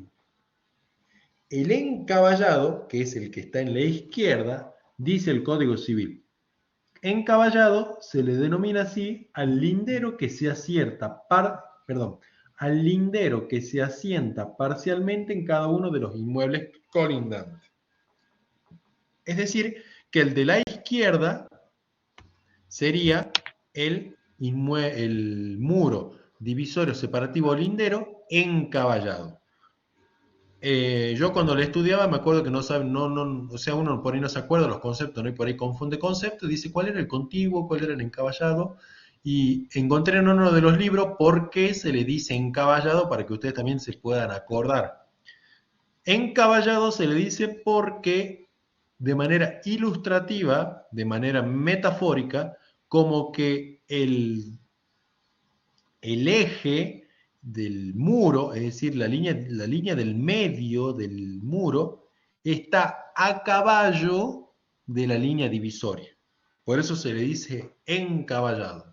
¿Sí? La línea del eje, por donde pasa el eje del muro, es decir, el centro de la línea del centro del muro, está justo por encima, a caballo, entre comillas, a caballo, encaballado, sobre la línea divisoria.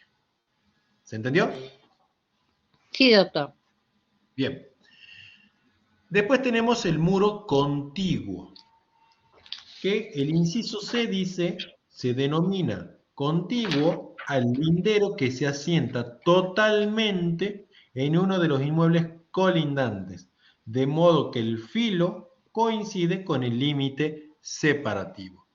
Por ende, el muro contiguo en este caso es el de la derecha, porque la línea divisoria casualmente no está encaballada con el eje del muro, sino que pasa por el filo, o sea, por el borde del muro. El muro se asienta a la vista sobre un inmueble y no sobre el otro. En cambio, el encaballado se encuentra asentado parcialmente en ambos inmuebles. Lo que tengan en cuenta acá es que estamos hablando del emplazamiento físico, o sea, de la ubicación física donde está el muro. No estamos hablando todavía de su calidad jurídica, es decir, si es un muro que pertenece a los dos o que pertenece a uno de los propietarios. Bien, que esa es la próxima clasificación de los incisos D y E que vamos ahora. Seguimos entonces con la clasificación de los muros. El artículo 2006 tenemos la clasificación en el inciso D y E según su calificación jurídica. Tenemos por un lado el medianero y el privativo. El medianero, dice el inciso D, es medianero el lindero que es común y pertenece en condominio a ambos colindantes. En este caso, lo marqué de esta manera porque tenemos que el lote A pertenece al señor A y el lote B pertenece al señor B, por ejemplo, pero este muro con sus cimientos pertenece en condominio a ambos. Y según Adrián Carta, acá tendríamos tres inmuebles. Por un lado el lote A, por otro lado el lote B y por otro lado el muro en condominio. ¿Bien? Ese sería el muro medianero. Por eso les digo, cuando les hablé acá, cuando les mostré esta filmina, les dije que hablamos del tema de la medianería, pero no confundamos porque no todo muro que se encuentra asentado en el límite divisorio de dos inmuebles es medianero. ¿Por qué? Porque puede ser privativo. Vamos a ver qué es el muro privativo. El muro privativo está en el inciso E y dice: privativo o exclusivo es el lindero que pertenece a solo uno de los colindantes.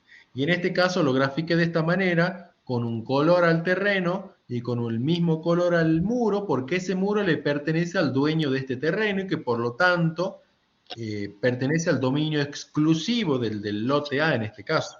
En cambio, en la izquierda, el que es medianero, no pertenece ni al del lote A ni al del lote B, sino en condominio como un muro medianero. Le pertenece a ambos todo el muro.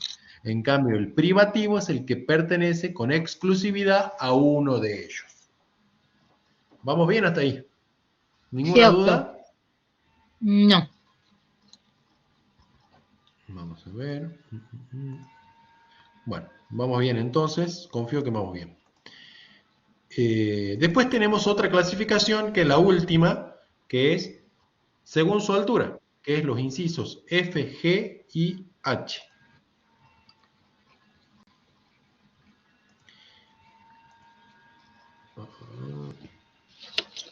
F, G y H. Bien, según su altura.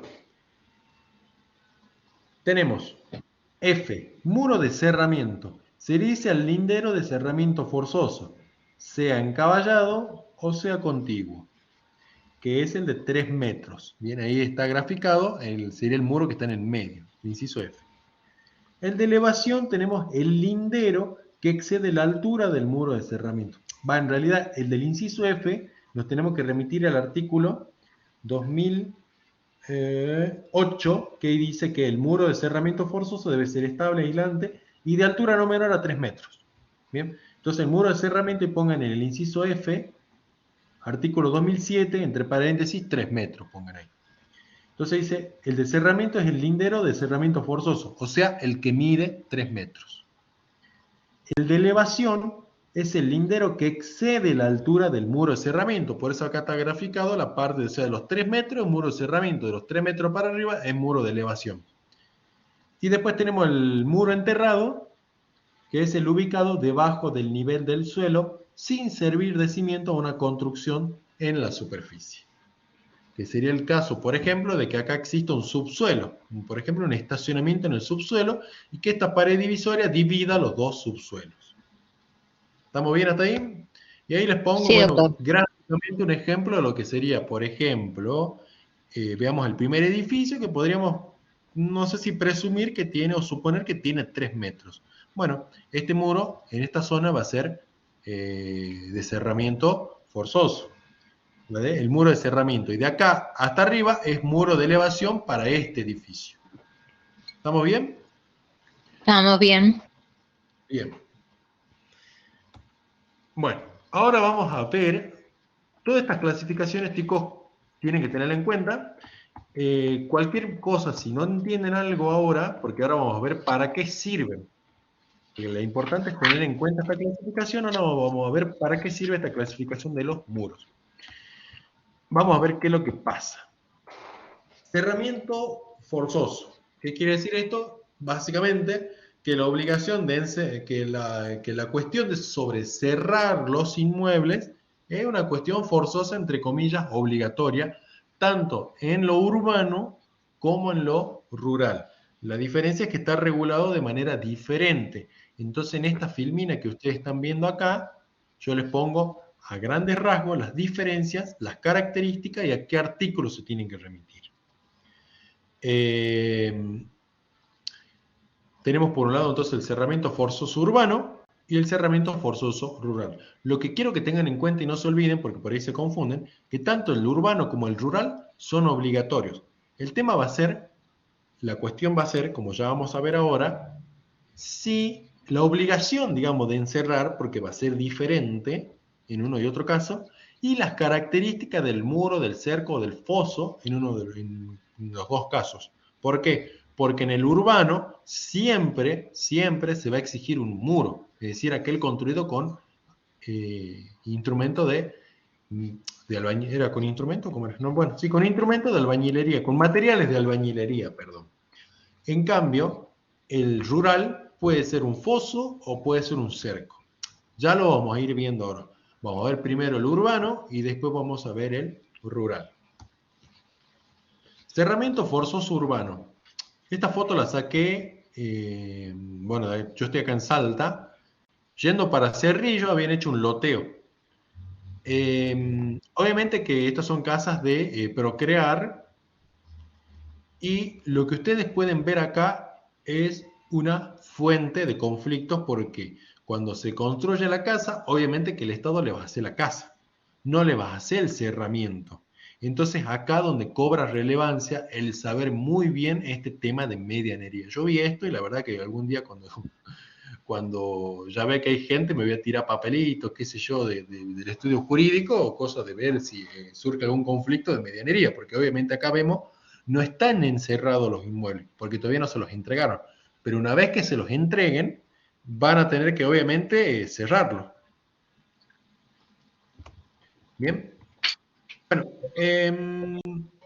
Bueno, no sé, vi que hay gente grande, ¿no? Pero yo cuando era chico veía Los Padrinos Mágicos, no sé si alguno lo habrá visto. Pero me acordaba de esta imagen para poder... Perdón, doctor, gente grande y mayor. Gente grande, gente mayor. Bueno, pero yo veía dibujitos hace 16 años, 15 años, tengo 28. Pero me acordé claramente de esta imagen de uno de los dibujitos que yo veía que eran Los Padrinos Mágicos y que yo sabía que con esta podía ilustrarle bien cuando hablamos del cerramiento forzoso urbano. Porque este cerramiento forzoso urbano, ¿dónde rige? En el núcleo de población, que sería esa zona, digamos, donde están los edificios, y en los arrabales, dice el Código Civil y Comercial, que sería acá la parte de abajo, donde serían los suburbios, es decir, las afueras de la ciudad. Entonces, es ahí donde rige el cerramiento forzoso urbano. Les leo el artículo, sería el 2007. El 2007, el Código Civil y Comercial. Dice: cada uno de los propietarios de inmuebles ubicados en un núcleo de población, ahí está el ejemplo de núcleo de población, o en sus arrabales, o suburbios también se le dice, o las afueras de la ciudad, tiene frente al titular colindante, es decir, aquel vecino que está al lado mío, el derecho, por un lado, es decir, si yo quiero levantar el muro de cerramiento, lo levanto, y la obligación recíprocos, si el otro lo quiere levantar y me quiere intimar para levantarlo, lo puede levantar e incluso ya van a ver que lo puede encaballar. Y la obligación recíproco de construir un muro lindero de cerramiento, al que puede encaballar en el inmueble colindante hasta la mitad de su espesor. Bien. Entonces este sería el cerramiento forzoso urbano. Vamos a ver las pautas. Primero que nada, la ubicación. ¿Qué es lo que lo faculta el artículo 2007 que acabamos de leer al que quiere levantar el muro de cerramiento forzoso? Obviamente que si nos ponemos de acuerdo no va a haber ningún problema, pero si no hay acuerdo entre el vecino y yo que estoy ahí, cualquiera puede tomar la iniciativa de empezar a levantar el muro de cerramiento. Imaginemos acá, volvamos acá. Si el vecino de uno de las casas quiere levantar el muro, lo puede levantar. Y el otro no puede o enojarse o protestar o interponer lo que será la acción de obra nueva o el interdicto de obra nueva cuando empiece a levantar el muro, porque es un derecho que tiene su vecino y es una obligación de soportar porque entraría dentro de lo que serían los límites al dominio. Incluso, como acabamos de leer, ese muro, el que lo empieza a construir, puede construirlo contiguo. ¿Cuándo era contiguo? Cuando yo lo asentaba totalmente sobre mi terreno y el filo o el borde del muro pasaba casualmente sobre la línea divisoria. Y el código también me faculta poder encaballarlo, es decir, a invadir el inmueble del vecino para poder construir el muro de cerramiento. Imagínense la característica de este derecho de ver. Yo puedo encaballarlo, puedo invadir la zona, exactamente, puedo invadir la zona del vecino para poder construirlo. O el vecino me puede invadir mi zona de mi terreno para poder construirlo. ¿Qué es lo que no sucedería obviamente en el contiguo? En el contiguo yo digo, bueno, reconozco que el otro no lo quiere levantar, bueno, qué sé yo, lo levanto sobre el mío y punto. Así no tengo problema. Pero el hecho de encaballarlo, existe la facultad y el código permite de que el sujeto que quiera levantar el muro de cerramiento forzoso lo pueda encaballar. Es decir, invadir, obviamente, parcialmente y lo que sea la mitad del espesor, ¿no?, del inmueble. No es que yo puedo levantar un muro contiguo sobre el inmueble del vecino, o sea que el borde del inmueble del muro coincida con la línea divisoria. O sea, yo no puedo hacerlo contiguo sobre el inmueble del vecino, pero sí puedo encaballarlo. O puedo ponerlo contiguo sobre el mío.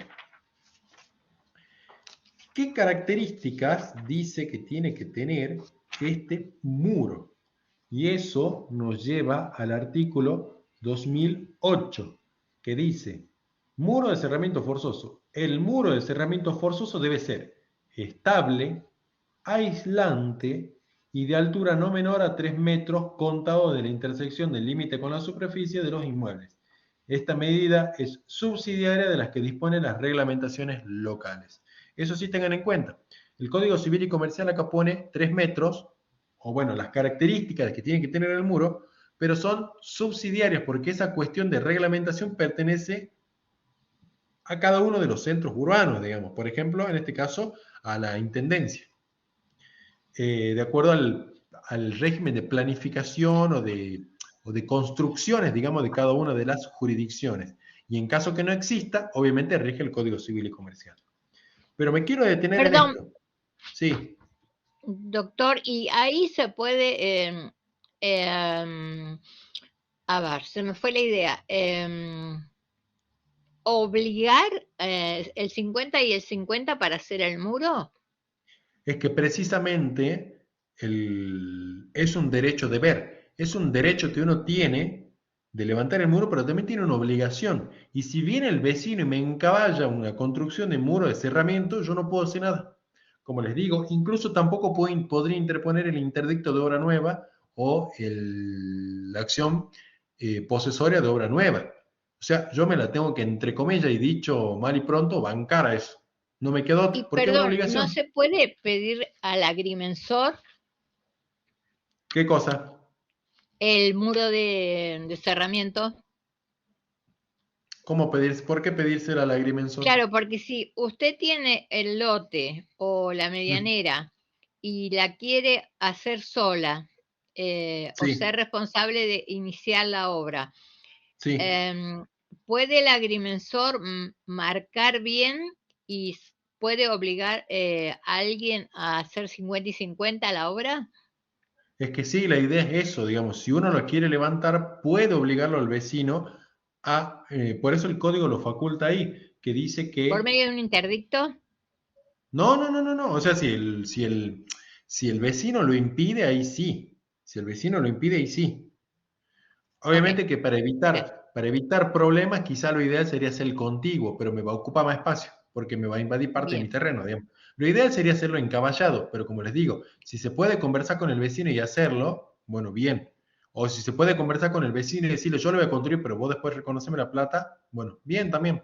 Pero en el peor de los casos, yo puedo encaballarlo, como dice ahí el artículo 2007, que dice, cada uno de los propietarios de inmueble ubicado en núcleo de población o sus arrabales tiene frente al titular colindante el derecho y la obligación, recíproco, de construir un muro lindero de cerramiento, el que puede encaballar en el inmueble colindante. O sea, el código me faculta a mí a poder encaballarlo y que el vecino se la banque, digamos. O al revés, si yo no lo quiero levantar y el vecino me viene en caballo un muro y yo me la tengo que bancar, no me queda otra. Bien.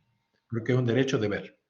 Lo que yo sí me quería detener ahora es en las características que tiene que tener este muro de cerramiento, porque ahí me dice que tiene que ser estable y que tiene que ser aislante.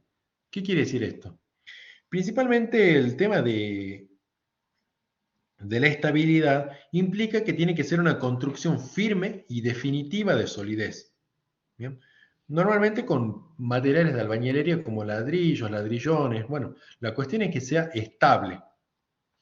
Perdón, Y doctor, el tema aislar, del sí, encadenado, ¿podemos hablar de hierros? ¿cuál encadenado?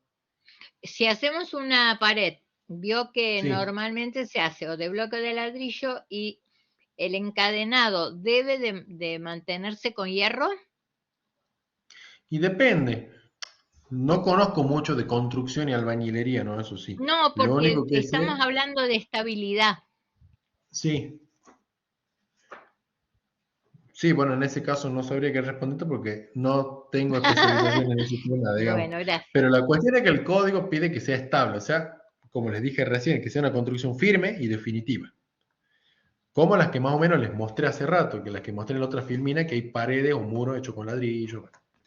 Y la segunda cuestión es que sea aislante. ¿Qué quiere decir esto?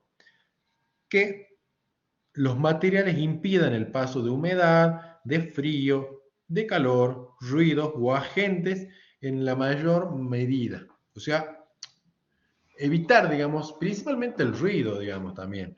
La humedad, como les digo, tiene que ser aislante. Entonces, esas son las características del muro de cerramiento.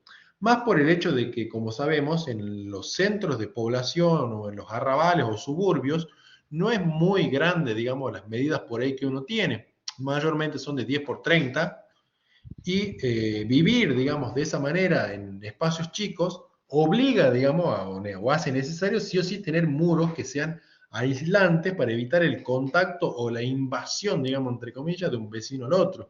Porque si yo pongo una pared que al final pasa todo el ruido, voy a escuchar todo lo que el vecino habla, voy a escuchar cuando escucha música, la televisión y todo lo demás, y no se va a hacer muy buena la convivencia. Por eso principalmente se pide el tema de lo aislante.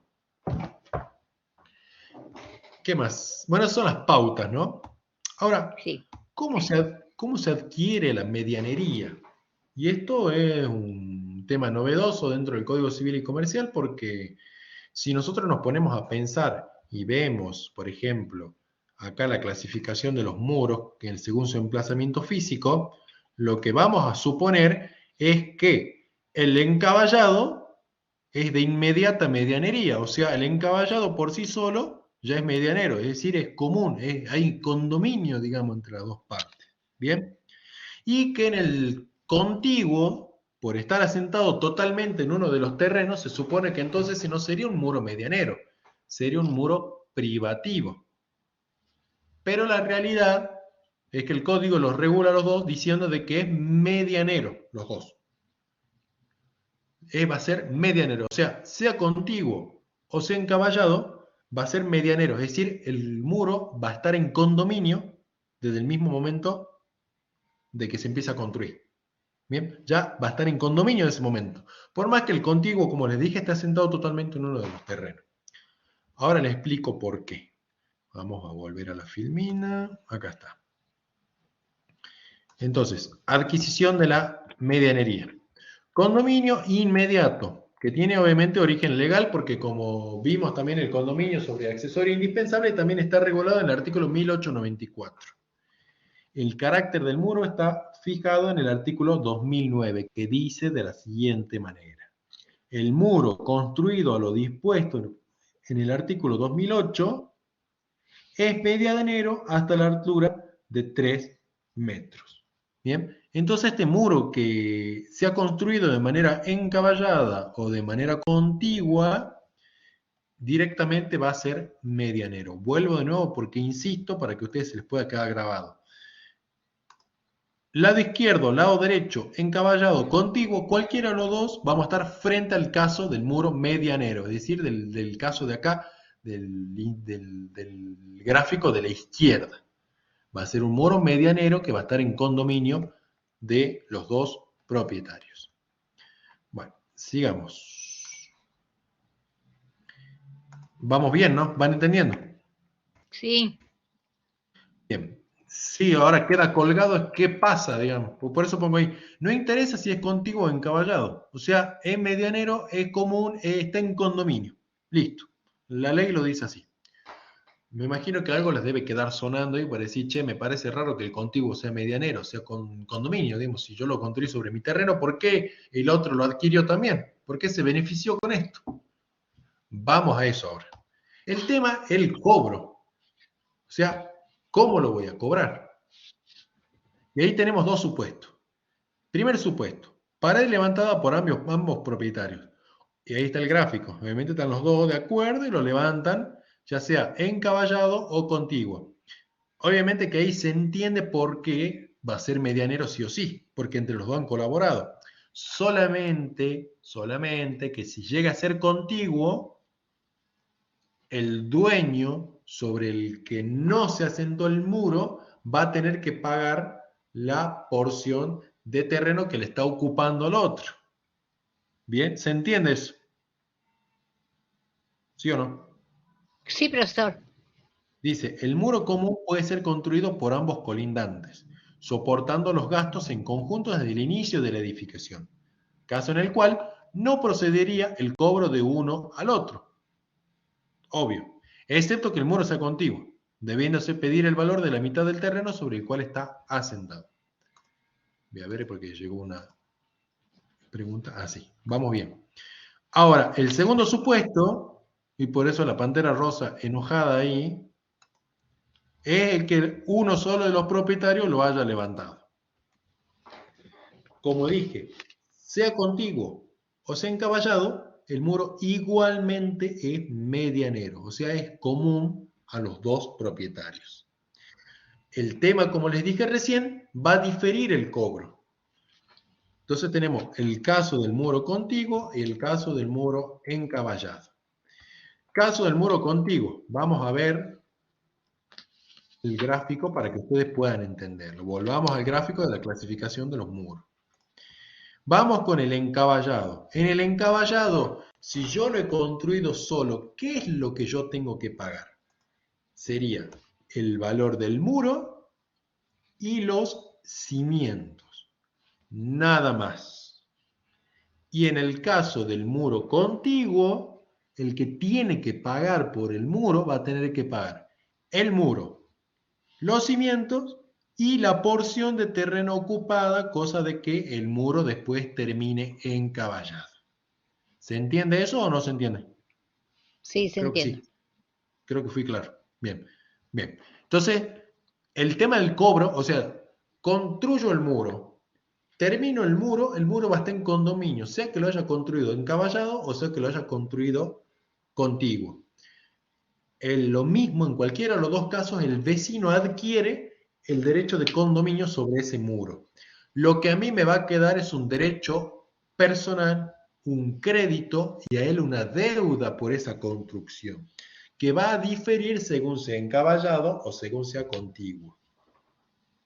En el caso del encaballado, entonces el vecino me va a deber el valor del muro y el valor de los cimientos. Y en el caso del contiguo, como yo lo construí totalmente sobre mi terreno, el vecino me va a tener que pagar la franja de terreno que yo ocupé, me va a tener que pagar el muro y los cimientos. Bien, y eso está en el artículo 2014, que dice: el que construye el muro de cerramiento contiguo tiene derecho a reclamar al titular colindante la mitad del valor del terreno, del muro y de sus cimientos. Si se construye encaballado, solo puede exigir la mitad del valor del muro y de sus cimientos. Bueno, vamos bien. Vamos a ver la calidad de esta deuda. ¿Desde cuándo se debe la deuda? Desde el inicio de la construcción del muro. Dice el artículo 2020. ¿Qué naturaleza tiene esta deuda? Y esto es muy importante porque es una obligación propter rem, obligación ambulatoria o obligación cabalgante. ¿Alguno se acuerda cuál era la obligación propter rem? Que esa se la ve en el derecho de las obligaciones. Si no se acuerdan, bueno, ya les digo, pero si alguno se anima a decir cuál era la obligación propter rem, para que tengamos una idea, bienvenido sea.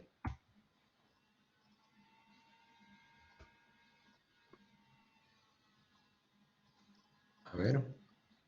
Exactamente, muy buena noción. Directamente con esa podemos entenderla. La obligación propter rem es aquella que se encuentra adherida a la cosa, que no es que existe un sujeto pasivo individualizado, determinado, sino que es determinable, porque tenemos que ver quién es el poseedor o quién es el propietario de la cosa para ver quién es el obligado. Por eso se le dice también obligación cabalgante, porque la obligación cabalga sobre la relación de poder o relación de señorío. Si, por ejemplo, en este caso, el vecino vende la casa sin haberme pagado lo que valía el muro, la mitad de los valores, yo se la puedo exigir al nuevo comprador, porque es una obligación que está adherida al inmueble, que está adherida a la cosa, porque benefició a la cosa, porque está adherida al inmueble. Si alguien lo usurpó, a ese también se lo puedo cobrar. Entonces es una obligación propter rem. ¿Qué se puede exigir? Esto es muy importante porque el muro de cerramiento, lo único que se puede exigir es el costo según los estándares del lugar, que eso es lo que dispone el artículo 2015, que dice, no puede reclamar el mayor valor originado por las características edilicias del muro y de sus cimientos, con relación a la estabilidad y aislación de agentes externos que exceden los estándares del lugar. ¿Qué quiere decir esto? Que si yo construyo un muro de cerramiento, como es un derecho y una obligación, tengo que hacerlo de acuerdo a los estándares del lugar. Si yo utilizo materiales que son costosísimos y que no corresponden a los estándares del lugar y yo después pretendo cobrarle eso al vecino, y me parece ya un poco injusto, digamos, por más que asegure la estabilidad, por más que asegure el aislamiento.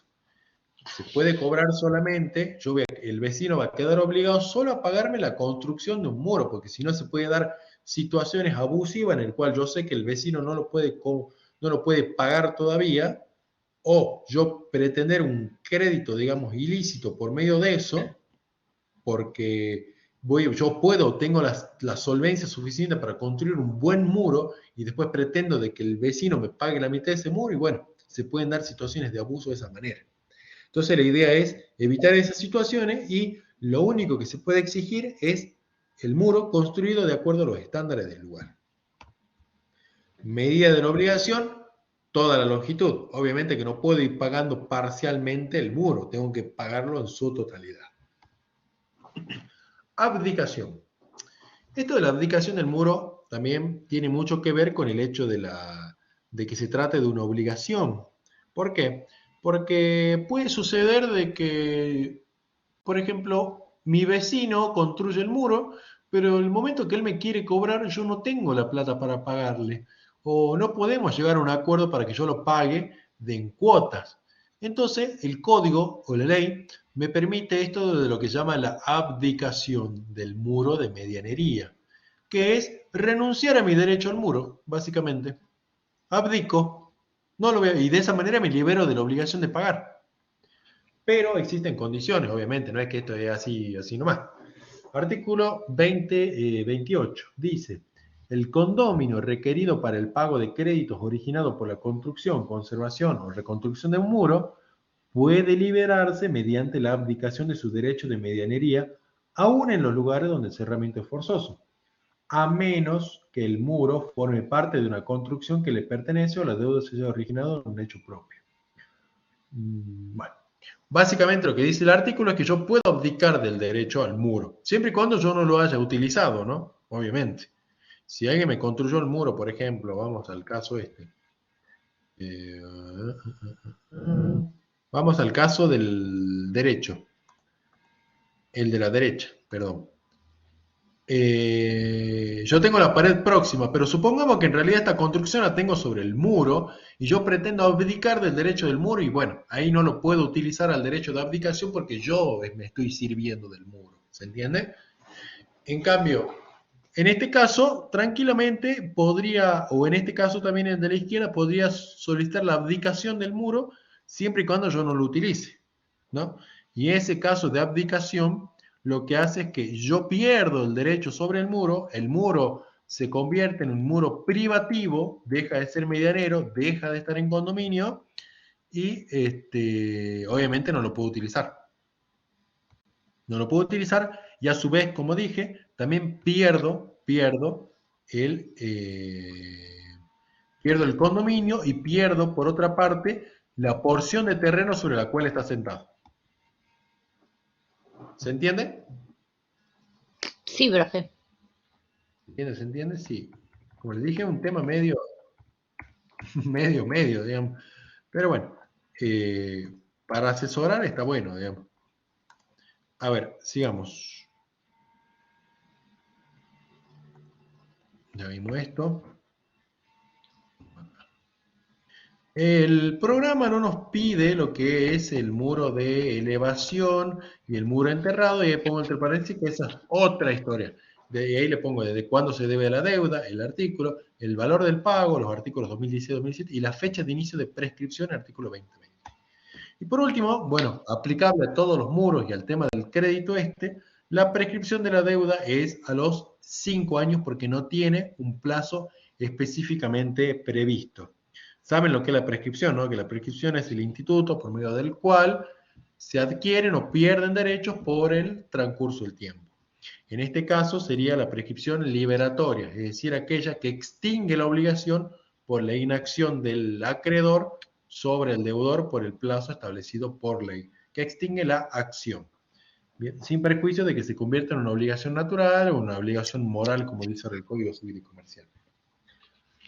Bien, ese sería entonces el cerramiento forzoso urbano. Vamos a hacer un repasito, vamos a volver acá atrás. Entonces, cerramiento forzoso urbano, antes de que pasemos al rural. Ese es obligatorio dentro del núcleo de población y en sus arrabales. Que el cerramiento es obligatorio, que es un derecho y es un deber u obligación recíproco de el propietario y el propietario colindante o el vecino. Tenemos un derecho y una obligación de encerrar, que incluso el que inicia el cerramiento puede fijar el muro de manera encaballada, es decir, invadir el terreno del vecino hasta la mitad del espesor del muro. Y las características del muro es que tiene que tener 3 metros, tiene que ser aislante y tiene que ser estable. Bien, eso sería el cerramiento forzoso urbano. Vamos al cerramiento forzoso rural. También me bajé en un lugar y saqué esta fotografía. Ahí podríamos ver un cerramiento, un cerco, un alambrado que divisorio, porque divide las dos heredades, por un lado. Y ahí tendríamos también lo que sería el muro próximo, ¿no? Que es el que está acá, o sea, el de la casa. Que este sería el muro próximo, que es... Sí. Disculpe, no se ve la imagen de la que estaba explicando. A ver. Ahora ¿Ahí? Sí. Ahí está. Sí, gracias, doctor. Gracias. Bueno, esta, como le dije, una imagen que yo saqué también de otro lugar, ya que tenía que hacer esta exposición, la quería hacer bien con imágenes y hacerlo lo más didáctico posible. Este sería un caso de cerramiento forzoso rural. Vemos que existen dos inmuebles, vemos que tenemos un cerco, que sería en este caso un alambrado, un cerco inerte, un alambrado que divide a las dos inmuebles, que sería un cerco lindero, según el artículo 2006, inciso A. Sería un cerco lindero, separativo, divisorio, que demarca un inmueble del otro. Bien. Y acá, bueno, podríamos tener, como dije, de la edificación, esto lo que sería una pared próxima, que está cercana a la línea divisoria, pero no es divisoria. No nos interesa, digamos, en este caso. No nos interesa, nada más que solamente se la menciona por el hecho de distinguirla de aquella pared que divide dos inmuebles de aquella pared que no lo hace. ¿Bien? Bueno, veamos. Zonas. Bueno, el cerramiento forzoso rural obviamente aplica a zonas rurales, es decir, aquellos lugares que no sean los centros urbanos ni sean los arrabales o los suburbios o las afueras de la ciudad. También tenemos en este caso que es un cerramiento forzoso, o sea, tenemos la obligación de cerrar, tenemos el derecho también de realizarlo. Hay un artículo en la parte de dominio, que es lo que autoriza, digamos, hacerlo. Ya lo busco y ya se los digo.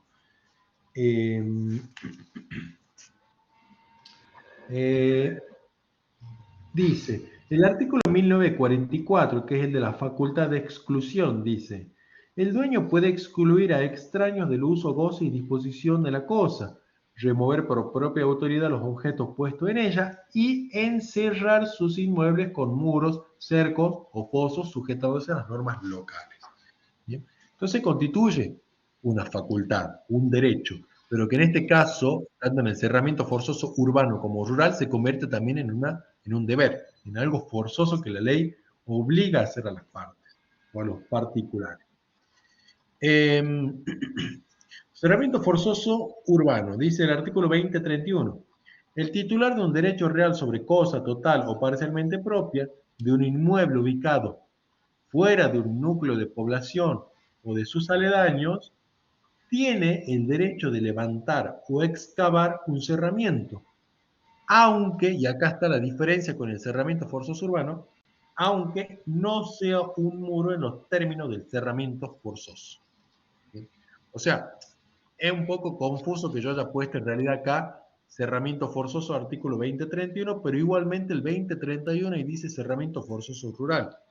En realidad, lo que es forzoso es el cerramiento, pero lo que no es obligatorio es que el muro deba cumplir con las características del cerramiento forzoso urbano. Por eso yo acá les puse, avísenme si les aparece, a ver, ¿me aparece? Ahí está, ¿me aparece?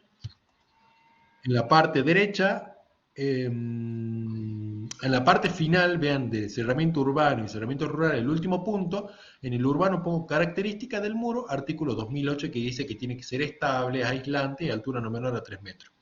Y acá tenemos, en contrapartida, el cerramiento forzoso rural, que dice sin exigencia del cerramiento urbano. O sea, no hace falta que sea un muro, no hace falta que sea aislante, no hace falta que sea estable. ¿Bien? Ni tampoco que tenga la altura de 3 metros. Esa es una de las diferencias entre el cerramiento forzoso urbano y el cerramiento forzoso rural. Seguimos. Existe el derecho, sí existe el derecho a, como dice ahí, a levantar o excavar un cerramiento, aunque no sea un muro en los términos del cerramiento forzoso. Obviamente que no hay problema, ¿no? Que se haga un muro, o sea, no es impedimento, nada más que no lo obliga, digamos, en este caso, como en el urbano, a tener que levantar un muro con materiales de albañilería. Uno lo puede hacer, no hay problema. Pero acá viene la cuestión, el tema de la obligación. Si bien hace rato hemos visto que también en el cerramiento forzoso urbano es un derecho y una obligación, y que una vez levantado el muro, es más, desde el inicio de la construcción del muro yo puedo reclamarle al vecino que me ayude, me colabore con la mitad de los gastos, acá en el cerramiento forzoso urbano, rural, perdón, tenemos una distinción. Por eso pongo derecho, sí, pero obligación, ¿qué es lo que nos dice el artículo 2031? Que recién la obligación va a surgir cuando la heredad, la finca o el inmueble se encuentre totalmente cerrado. Así lo dice el 2031. En la última parte dice, también tiene la obligación de contribuir al cerramiento si su predio queda completamente cerrado. Se entiende, ¿no? Bien, me van siguiendo. En el mismo caso que en el cerramiento forzoso urbano, también acá tenemos un supuesto de adquisición de la medianería, que lo dispone así el 2032. El cerramiento es siempre medianero, aunque sea excavado. Bien. Sigue con esa, en este caso tenemos lo mismo que el cerramiento forzoso urbano. El cobro, lo mismo que en el anterior, mitad del valor conforme a los estándares del lugar. Obviamente que si levanto un muro, no le puede exigir en este caso que el otro pague un muro porque no me obliga a pagar un muro.